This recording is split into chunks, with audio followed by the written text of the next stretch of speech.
Hello, Pierre. Hello, Maboula. How are you? Very well, thank you. Okay. So, Maboula Soumahoro. I am an associate professor at the teaching in the English department of Tours University in France. I've also taught in other places, including Columbia University and Barnard College, and I specialize in Africana studies. So primarily history and cultures, but because of the nature of Africana studies, I do a lot of literature as well. Yeah. And my name is Pierre Force. I teach in the French department at Columbia. I also have an appointment in the history department. So I teach both history and literature, primarily of the early modern period. And I'm at Reed Hall for a couple of weeks now, and sort of really enjoying the place. And I forgot to say that I'm at Reed Hall at the Institute for Ideas and Imagination as a fellow for more than a few weeks. I'm here for the year. For the entire year, right? Yes. Yeah. So we have one person in common, one scholar and writer in common. Yes. That we should, discuss today. Yeah. Well, for me, Maryse Condé is first and foremost a friend and a former colleague, and I. When she came to Columbia, I think it was in '95. I was a young professor there, and I remember that I got a tenure around the time she came to Columbia, and I became department chair almost immediately afterwards because the colleague who was chairing the department had departed. He went to Yale, and his name was Howard Block. And he was actually the one who had hired Maryse Condé. He knew her, they were friends, and I believe they had known each other at Berkeley a few years before. He heard she was available and possibly interested in the position at Columbia, and he moved the wheels of the administration. It took a while, but eventually Maryse got an offer from Columbia, and she came and joined the faculty. Shortly after she joined the faculty, Howard Block, who was her friend and who had hired her, left. And I remember she was wondering, should I stay or should I go? And I remember distinctly a conversation I had with her 2 weeks after I became department chair, and we did not know each other well at all. But I remember it was that meeting over lunch that sort of sealed the deal, and she essentially told me very frankly, I don't know that many people here, is this a place for me? And I said, oh, absolutely. So what did you have in mind when you said it's a place for you, and what did it mean for you, the department in Columbia, perhaps, to have Maryse Condé? Because I was of course aware of her reputation. Perhaps it was not quite as strong then as it is now, but it was already quite strong. And to me, it was obvious that she had an enormous amount to contribute, because we did not teach Francophone literature very much at Columbia at the time. There was no one who specialized in it, so she was the first person. So that's historically important. And essentially, I told her, she should of course teach, but then she had carte blanche to invite all kinds of people, and also make use of the Maison Française at Columbia to organize conferences, lectures, and we had a budget for that, and all those years she was incredibly active organizing lectures, talks, conferences, workshops. She was tireless, and she did it with grace and it looked like she never tired of she never got tired of doing it. And she was also a wonderful host. And I remember she always said, "Oh, if we invite this person, they will say this, but then we should invite this other person who will say the opposite, and that will make for a good conversation." So. And do you remember some of the people she to invite? Frances, we had Daniel Maximin and I mean all the big names of contemporary French literature came. Yes. Because she was friends with all of them, so that was easy, and it flew naturally. Yeah. And you said you knew her Maryse's reputation when she arrived. Had you read her work, or did you know of her in France? I had read only one book, but completely by chance. I had read Traversée de la Mangrove, which I came across by chance during one summer in France, and so it's only after I got to know her that I read more of her books. That's interesting. I'm asking you this question because I met Maryse in New York as well, as a graduate student doing an exchange program. So I was first at the City University of New York at the Graduate Center, taking seminars with Edouard Glissant, and then there was the department at some point organized a conference paying tribute to her, I believe, and this is the first time I met her. But I had never heard of her in France. I had never read her. And so we had, a small conversation after the conference with the other graduate students.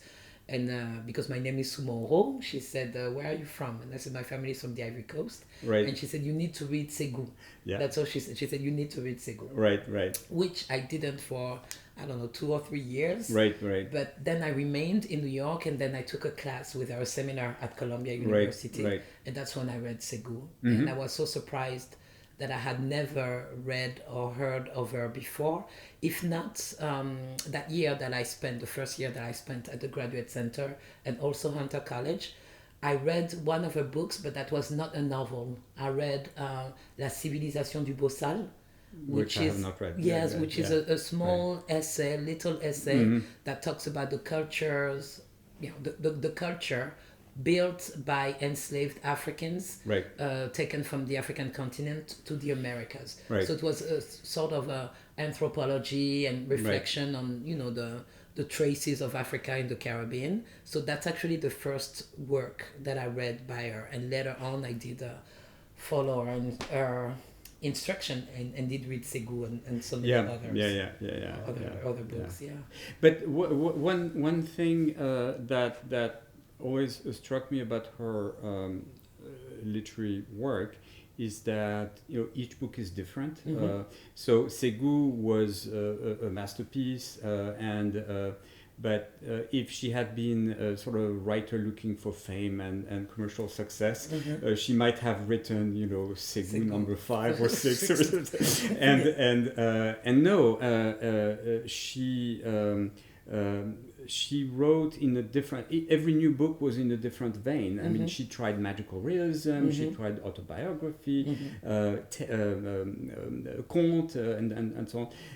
And I really respect that. I mean, to me, it's the sign of a great artistical ambition. She does not want to repeat herself, and each book is a new one. Yes, and has different locations. But I also appreciate the way she tries to cover the diaspora, and even doing that with each book being different. I feel that Segu does occupy a particular place, and that there are echoes of Segu in other places, and particularly in the later novels that she has published since the 2010s, for instance. There are Traoré characters, distant descendants of this Traoré family. There are mentions, different mentions of Segu, as if it is as if, both the novel and the location, even if it's in fiction, haunts the entire oeuvre of Maryse. Like something about Segu remains, even though I totally agree. There are certain, all of the books are different from one another and talk about different things. Yeah, and I think a major part of her writing is connected to her own lived experience in Africa, and that of course is the subject matter of her first book, which is in which she talks about, well, it's a fictional character, but Véronica Mercier. But it is very much based on her own experience, and of a woman from Guadeloupe who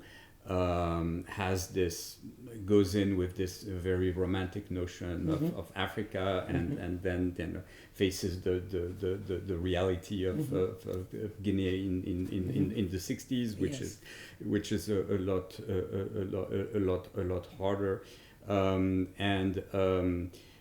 but this experience of having lived in Africa for more than 10 years is really central to her own life and to her own writing. I think so. I do view the character of Véronica Mercier in Erema Konon a little differently, because I think that out of the book, it is about the romanticization of Africa and all the the high hopes of the independence era.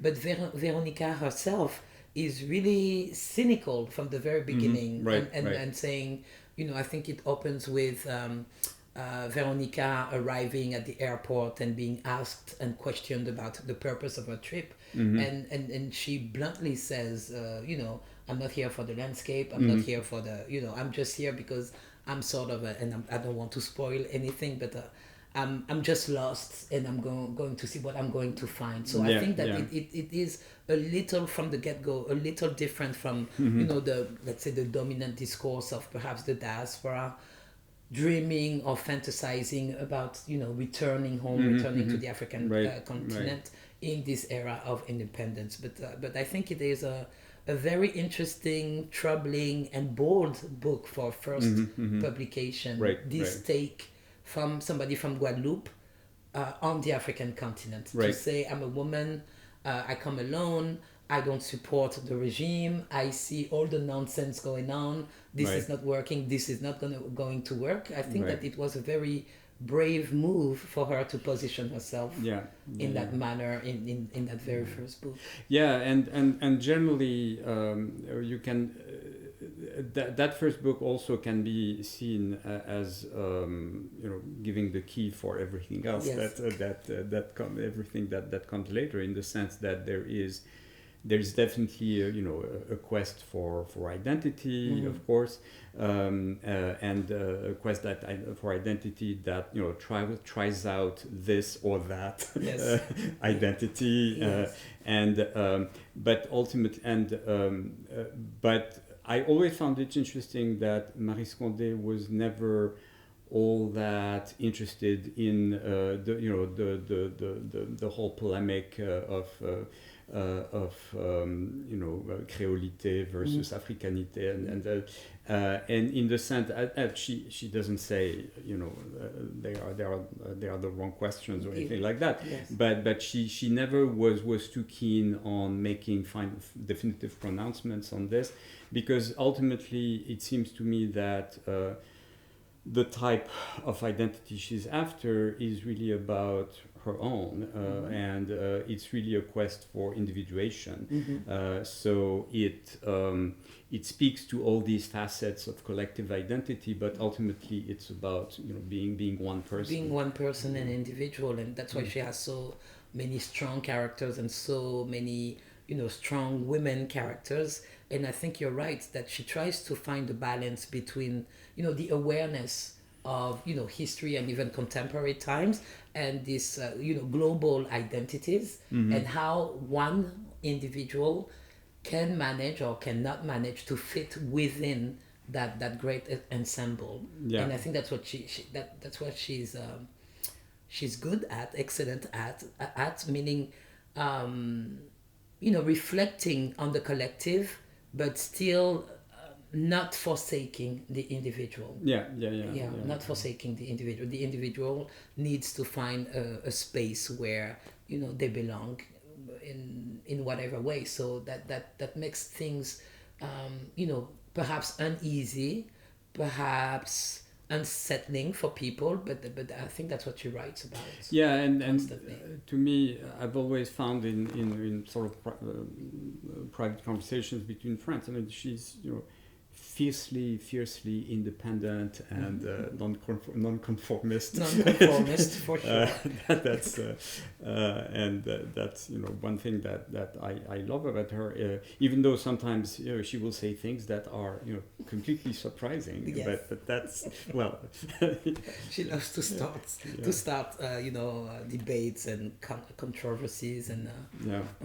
But another thing that I think is of interest in what she has done is her interest in adaptation. I'm thinking about her in La Migration des Cœurs, her rereading, right.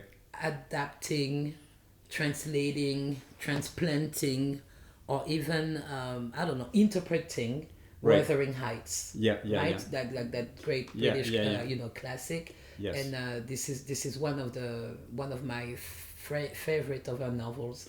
This idea, because I love Wuthering Heights to begin with. But to put it in, to locate it in the Caribbean, in Guadeloupe, and then it's more than adaptation because it's also an interpretation. She in the book offers, I'm not going to unveil it, but she does provide, let's say, an explanation for the impossibility of the love story of Catherine and Heathcliff. So she goes further than simply adapting. She's adapting. Yeah, but I think this goes back to her academic training, which was actually in comparative literature, and she wrote her dissertation with Etienne, who was a great non-conformist as well. But indeed, she a lot of her work is in a dialogue with English or American literature. That's for sure. And why do you think, I don't know if you have any opinion on this, but why did Maryse have such a great career in the United States and not in France? Yeah, I think it's Francophone literature became a thing in the US much sooner than it did in France. So I remember back in the mid-90s when Francophone literature was becoming institutionalized in the US. It was just not taught in France at all, or very little. And so there was a 20-year, 25-year lag here, on this. So there was a space in the US for the reception, for the teaching of Francophone literature. Before there was in France, so that's one part, and the other is her intellectual openness, boldness, that made her a good fit for teaching, at a place like Columbia. I remember when she joined the faculty at Columbia. Again, Francophone literature was not taught. So she was the one who did it, and she did it wonderfully. And since then, we've had more colleagues who specialize in Francophone literature, and yes, and Suleiman Bachadian and Madeleine Doby. So, but she's the one who started it, and she in a sense, I say we, it's the faculty in the French department, we were educated by her.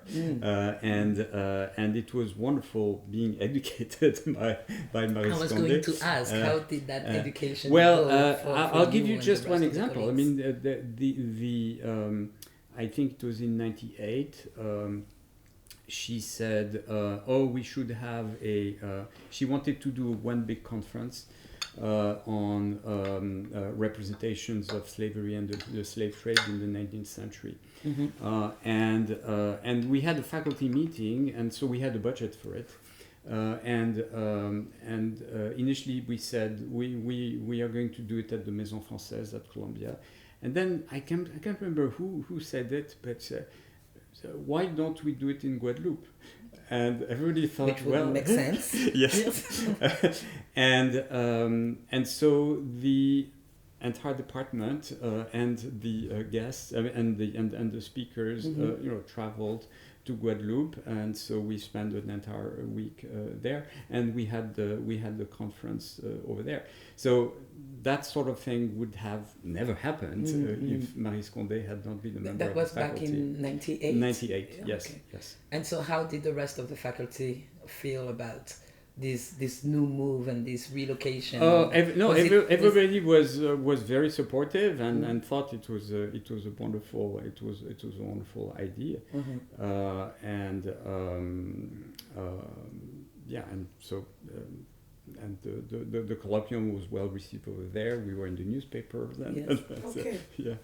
So there was new, fresh ideas, good ideas. Yeah. And that were well received by the rest of the department. Yes. Yeah. The department was completely open and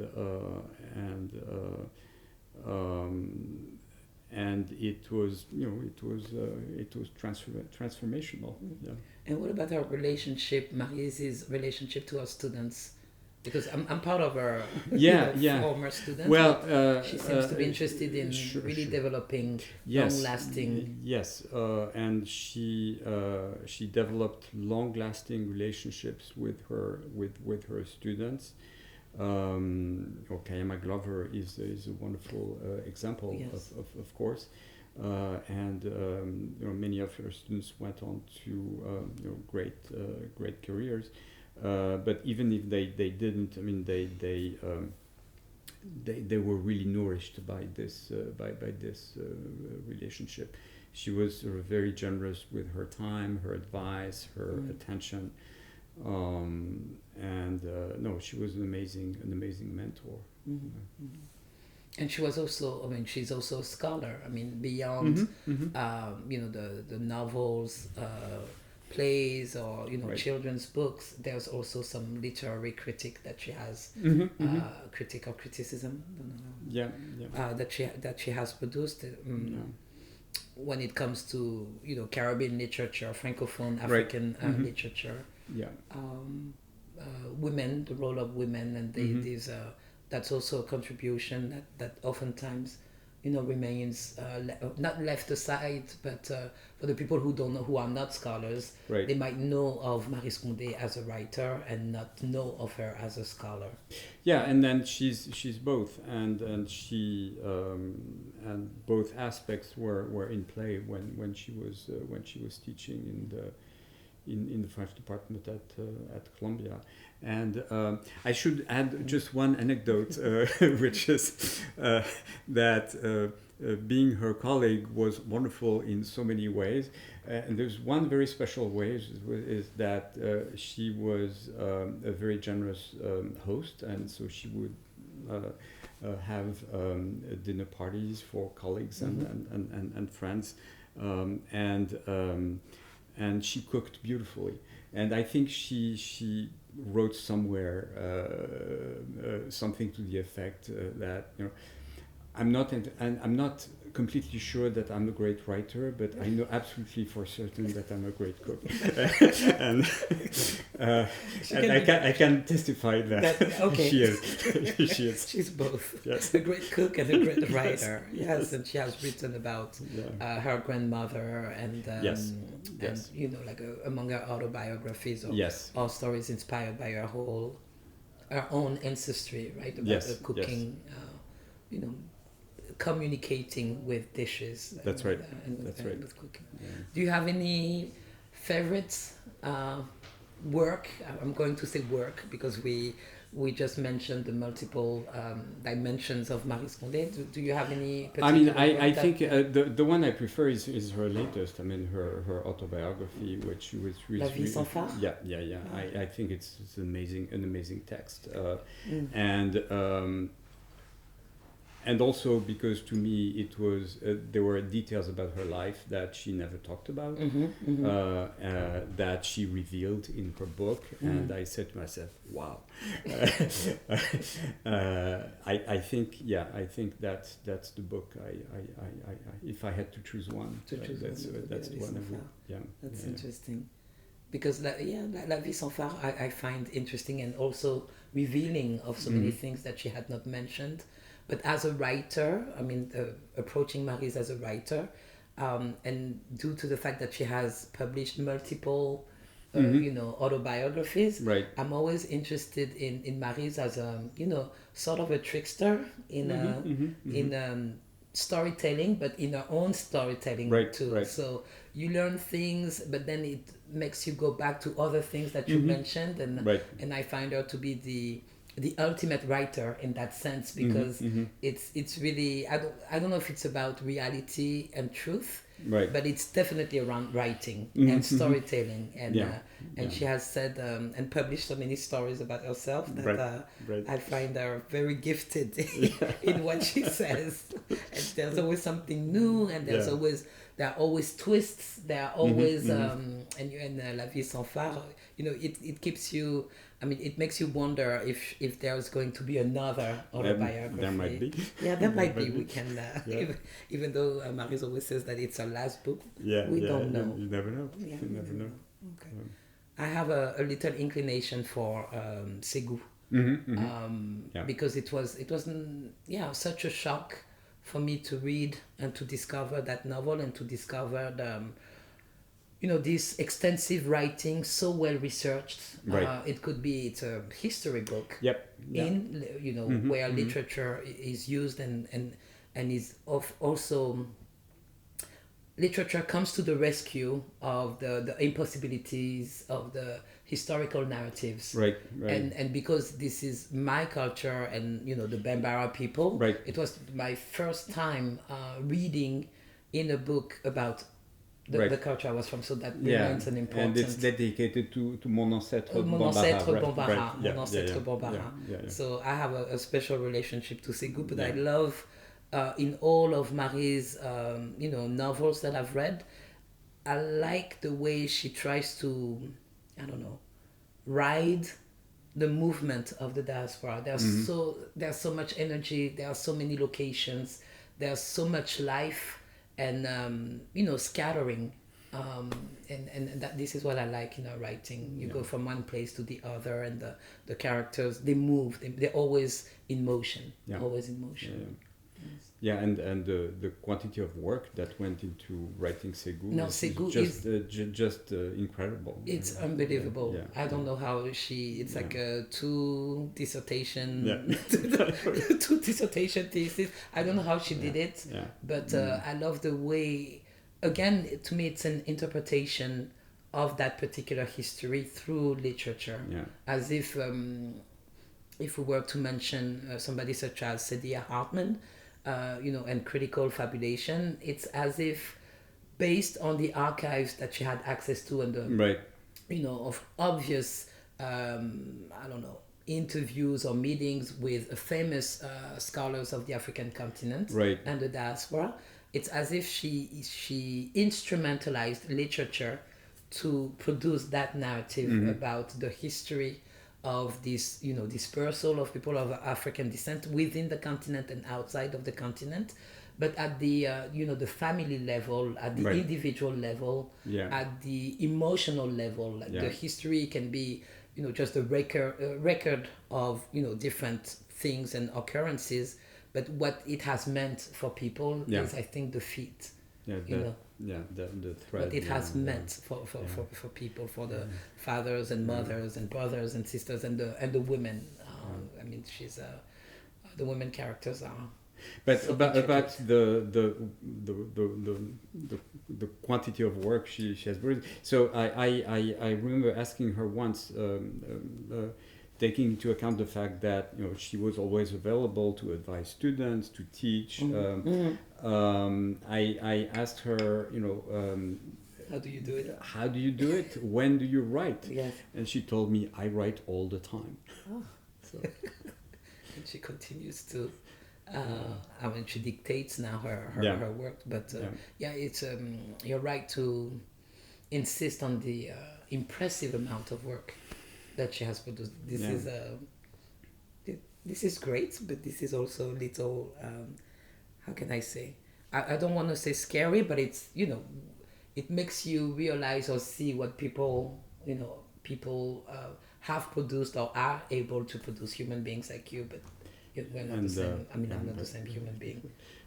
It's whatever drives her, it does drive her. Yeah. Yes. Okay. Thank you for this conversation. Thank you. Thank you, Pierre.